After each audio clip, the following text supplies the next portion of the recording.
আসসালামু আলাইকুম।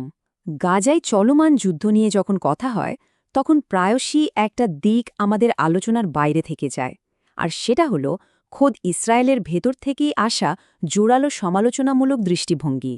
আজকের আলোচনায় আমরা এই ভিন্ন বয়ানটিই তুলে ধরব। সাধারণত একটা ধারণা প্রচলিত আছে যে এই যুদ্ধের ব্যাপারে সব ইসরায়েলিদের বুঝি একই মত, কিন্তু বাস্তবতা, বিশেষ করে সেখানকার একাডেমিক আর বুদ্ধিজীবী মহলে, এর চেয়ে অনেক বেশি জটিল। আচ্ছা, চলুন তাহলে বিষয়টা একটু গভীরে গিয়ে দেখা যাক। এই যে সংখ্যাটা দেখছেন, ১২০০রও বেশি, এটা হলো সেই সব ইসরায়েলি শিক্ষাবিদদের সংখ্যা যারা একটা খোলা চিঠিতে সই করে যুদ্ধ থামানোর জন্য আহ্বান জানিয়েছিলেন। তাদের এই আহ্বানের মূল কারণ ছিল ফিলিস্তিনি সাধারণ মানুষের মানবিক বিপর্যয়। ওই চিঠিটা তো ছিল কেবল একটা শুরু। এরপর ইসরায়েলের সবচেয়ে পরিচিত এবং সম্মানীয় কিছু পণ্ডিত আরও অনেক তীক্ষ্ণ ভাষায় তাদের সমালোচনা তুলে ধরেছেন।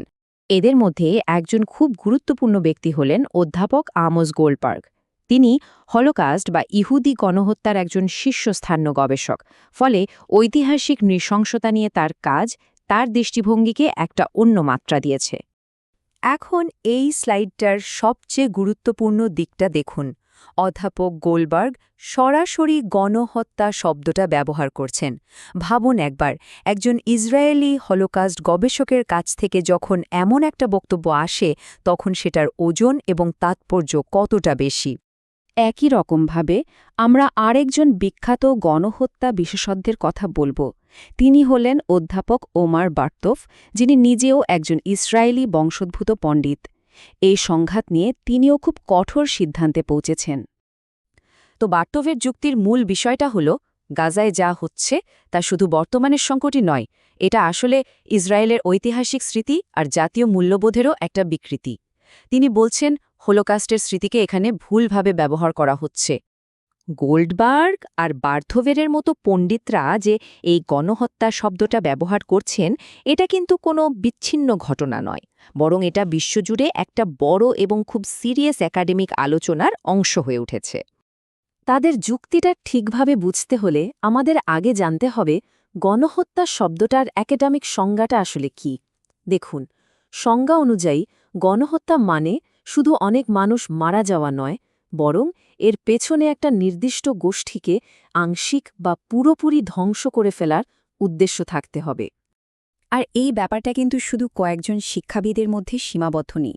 বিশ্বের সবচেয়ে বড় গণহত্যা বিশারদদের যে সংস্থা, অর্থাৎ international association of genocide scholars বা IAGS, তারা আনুষ্ঠানিকভাবে এই সিদ্ধান্তে পৌঁছেছে যে ইসরায়েলের কার্যকলাপ গণহত্যার সংজ্ঞার আওতায় পড়ে।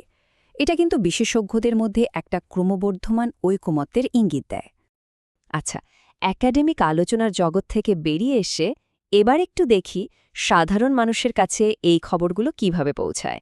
একটা বড় গবেষণায় বিশ্লেষণ করা হয়েছে মিডিয়া এই সংঘাতকে কিভাবে তুলে ধরে আর তা থেকে বয়ান কিভাবে তৈরি হয়। গবেষকরা একটা বিশাল কাজ করেছেন। তারা প্রায় ১৪,০০০-এরও বেশি সংবাদ প্রতিবেদন বিশ্লেষণ করে বোঝার চেষ্টা করেছেন যে দুই পক্ষের ভুক্তভোগীদের আসলে কিভাবে দেখানো হচ্ছে। গবেষণায় যা উঠে এসেছে তা বেশ পরিষ্কার। ইসরায়েলি ভুক্তভোগীদের গল্পগুলো খুব ব্যক্তিগতভাবে বলা হয়। তাদের পরিবার, তাদের জীবন, এইসব মানবিক দিক তুলে ধরা হয়। কিন্তু অন্যদিকে ফিলিস্তিনি ভুক্তভোগীদের প্রায়শই একটা পরিচয়হীন গোষ্ঠী হিসেবে দেখানো হয়, শুধু সংখ্যার হিসাবে। গবেষকরা বলছেন মিডিয়ার এই ভিন্ন ধরনের কভারেজ একটা মিথ্যা ভারসাম্য বা ফলস ব্যালেন্স তৈরি করে। এর মানে হল দুটো অসম পরিস্থিতিকে এমনভাবে দেখানো হয় যেন দুটোই সমান, আর এটা সাধারণ মানুষের ধারণাকে মারাত্মকভাবে প্রভাবিত করে। এখন প্রশ্ন হল, ইসরায়েলের ভেতরে যারা এই অন্যরকম কথা বলছেন বা যুদ্ধের সমালোচনা করছেন, তাদের কি পরিণতি হচ্ছে? তাদের কিন্তু অনেক বড় মূল্য দিতে হচ্ছে। শিক্ষাবিদ, অ্যাক্টিভিস্ট থেকে শুরু করে যারা রিজার্ভ সৈন্য হিসাবে কাজ করতে অস্বীকার করছেন, তাদের অনেককেই বিভিন্ন ধরনের পেশাগত ঝামেলা, সামাজিক বয়কট, এমনকি আইনি ব্যবস্থারও মুখোমুখি হতে হচ্ছে। এর একটা খুব শক্তিশালী উদাহরণ হলেন ইতামার গ্রিনবার্গ, তিনি যুদ্ধের প্রতিবাদে সামরিক বাহিনীতে যোগ দিতে অস্বীকার করেন, আর তার জন্য তাকে জেলেও যেতে হয়েছে। তার এই ঘটনাটা এখন সেখানকার যুদ্ধবিরোধী প্রতিরোধের একটা প্রতীকে পরিণত হয়েছে। একটা মজার ব্যাপার হলো, এখনকার এই যে প্রতিবাদী আন্দোলনগুলো, যেমন writers against the war on Gaza, এরা কিন্তু সরাসরি ভিয়েতনাম যুদ্ধবিরোধী যে ঐতিহাসিক আন্দোলন হয়েছিল সেখান থেকে অনুপ্রেরণা নিচ্ছে। তো এই পুরো আলোচনা থেকে আমরা কি বুঝতে পারলাম? এটা স্পষ্ট যে ইসরায়েলের ভেতরেই একটা জোরালো এবং বিতর্কিত আলোচনা চলছে, যা হয়তো আমরা বাইরে থেকে সবসময় টের পাই না।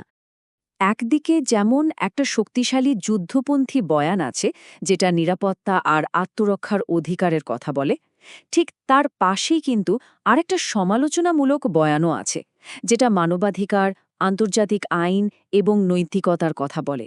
এই দুটো বয়ানই সেখানে একই সাথে চলছে। তাহলে মূল কথাটা কি দাঁড়ালো?